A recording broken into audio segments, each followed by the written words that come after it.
what we've got here is a quill knife. This dates from about 1820, something like that. But what you can see is it's very, very small blade. And it's sharpened just on one side, so it's slightly rounded, and that means it's going to cut with a scoop. Well, here's a quill. I'm bringing one over now. It's a Goose quill. And the pen's going to be made out of this part of the quill. It's called the barrel or the butt. What I'm going to do is cut off the end of the quill, like that, and then with an old bicycle spoke, I'm going to, as I've just turned round at the top, I'm going to go inside and hook out the sort of guts of the thing. It's not quite coming out, but it's what I've done is I've actually pushed it back up inside. Well, that'll work just as well.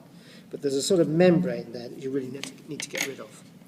Then, holding the quill in my hand, I am going to now cut a scoop out of the back of the quill. Move forward.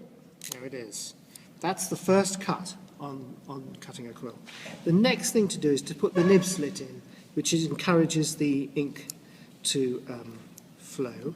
I'm going to press with my finger, where I want the nib slit to end. So now I'll just slice in.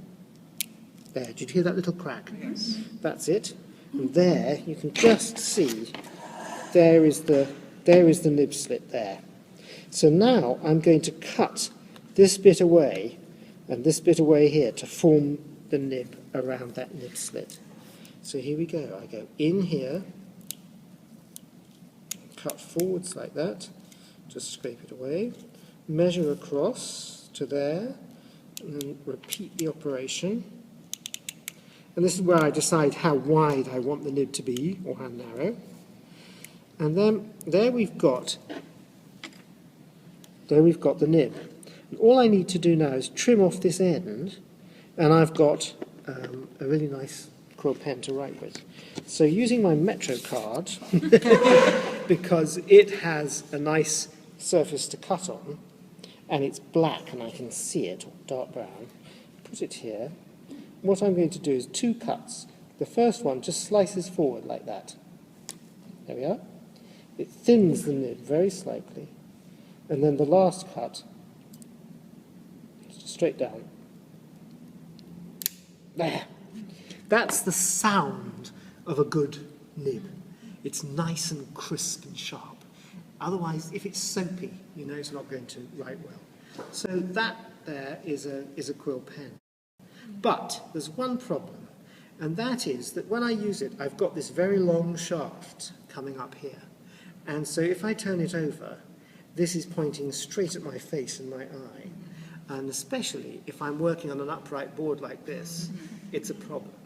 So the last bit of the operation, I'm afraid, is that this has to go.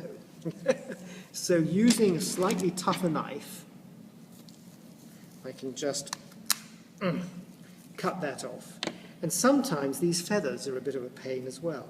So you can actually just pull them off like that. This poor old thing becomes a totally bald quill. Except that you leave the barbs, these are called the barbs, on the other side. If you get it right, you can also shave the barbs off at the right angle. Just there we are, just like that, with a knife.